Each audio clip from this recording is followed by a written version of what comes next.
How did you guys survive the CrowdStrike crisis of 2024? I'm your host, Sean Kenzie. Thank you for joining me once again on my channel on data engineering. In this episode, we are talking about the CrowdStrike crisis that has been gripping the entire world. On Friday, it appears that a faulty patch that was related to BitLocker on Windows brought down millions of machines around the world in a way that made it very difficult to bring them back up again. And the fix for this was very non-trivial. Although it was a trivial fix, it was non-trivial to put it in because the little file that needed to be manipulated or deleted was actually a file that you had to go into safe mode to do, which means that techs almost everywhere had to actually go and sit in front of these machines one by one and fix the issue. And of course, because in many cases the keys that were required in order to do this operation were on another computer that also crashed because of this problem, it made everything even worse. And of course, it made us ask questions, fundamental questions about how we secure computers and how we secure data. Was it a good idea to bake in drive level security with, kernel level access into Windows in the first place?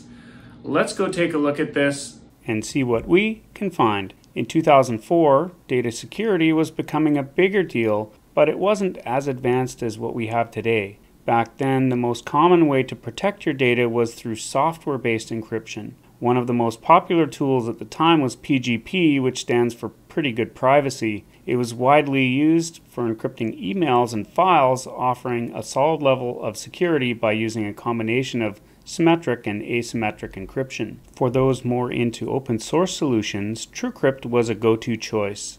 It allowed users to create encrypted volumes on their hard drives, which could only be accessed with the correct password. TrueCrypt was pretty user-friendly and became quite popular among tech enthusiasts. When it came to full disk encryption, things were a bit more limited. Microsoft's EFS, or encrypting file system, was available on Windows 2000 and XP Professional. EFS let you encrypt individual files or folders, making it a decent option for protecting sensitive data, but it wasn't as comprehensive as full disk encryption solutions that we have today. On the hardware side, encryption options were mostly limited to external devices. Some high-end external hard drives offered built-in encryption features. These drives typically used hardware-based encryption, which was faster and more secure than software-based methods because the encryption keys were stored on the device itself. For businesses, solutions like Checkpoint full disk encryption and PGP whole disk encryption started to emerge, offering full disk encryption for enterprise environments. These tools were more robust and provided better security management features, but they weren't as accessible or user-friendly for the average person. Now we can fast forward a bit to when BitLocker arrived on the scene with Windows Vista in 2007. Microsoft introduced BitLocker to provide full disk encryption directly integrated into the operating system, making it easier for users to secure their data without needing third-party tools. BitLocker was designed this way to enhance security and performance by leveraging the Trusted Platform Module, or TPM, to securely store encryption keys. This meant that encryption was deeply tied into the hardware, making it more robust against attacks. However, integrating the drive encryption with the OS wasn't without its drawbacks. First, it could cause performance issues, especially on older hardware, as encryption and decryption processes can be resource intensive. Secondly, if users forgot their BitLocker recovery keys, they could permanently lose access to their data, leading to significant data loss risks. And finally, there were concerns about compatibility with some third-party tools and software, which sometimes didn't play well with BitLocker, causing a bit of headaches for IT departments. And at that time, they were recommending that you use TrueCrypt, which was an open source way to do drive encryption, whether you wanted to do entire your system drive encryption or, little container-based encryption that you could, have a file and it would have its own, you could mount it as a drive letter and things like that. Or you could do your thumb drives, you could encrypt those as well, little containers. And so TrueCrypt was a really sort of great project, and it sort of got renamed or taken over in, I think it was like 2013 or something. And the new project was called VeraCrypt. And VeraCrypt has been going for many, many years, and I just kept on using it, thinking that, you know, the whole BitLocker thing was a bit overdone. I don't have a large organization where I need to, you know, roll out 1,000 PCs. You know, I have like, you know, a dozen maybe.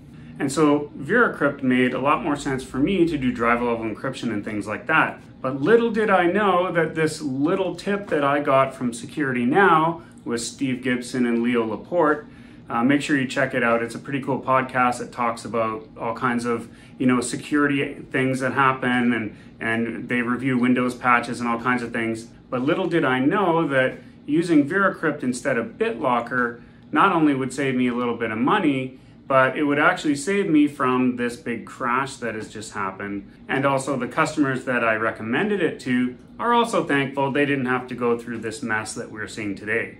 So my question to you is, how many of you have been affected? How were you affected? And how many PCs have you seen that have been affected? And what was sort of like the damage, without, you know, of course, giving out any confidential information or anything? Just broad strokes. If you can leave that in the comments, that would be great. Maybe you weren't affected at all. Maybe you had a couple of PCs that went down, or maybe you had all your PCs went down and it was a big deal. But definitely what I've been reading on Reddit has just been one horror story after another. And in fact, on Friday, I was kind of just eating my lunch and flipping through Reddit, and I was wondering what was going on. Because of course none of my PCs were affected by this, and I was kind of going, well, this can't really be that big. And then I saw how big it actually was, and I was like, wow, that's crazy. So at the end of the day, we're also asking that question, you know, was it a good idea to bake this into the operating system? And I want to know what you guys think. Was it a good idea, or do you think it's a good idea, whether it's Linux or Mac or Windows or whatever? I mean, this is obviously already pretty big because it has its own Wikipedia page already, and they're calling it the 2024 CrowdStrike Incident, so it must be a pretty big deal. And of course, after looking at Wikipedia, I could see that they are calling it the largest outage in information technology history, which makes it a pretty big deal. Airlines have been snarled all around the world. They had the map with all the planes on it, and the CrowdStrike Incident thing happened, and then all the planes stopped flying on there. So it's a pretty big deal. And so my gut feeling is that I think there's probably going to be some heads that are going to roll for this. And they are reporting that the estimated damage is about $10 billion. And it appears that virtualized machines were particularly hard hit because it's very, very difficult to get into those in safe mode in some cases, and so that was a really big deal too. Let me know what you guys think.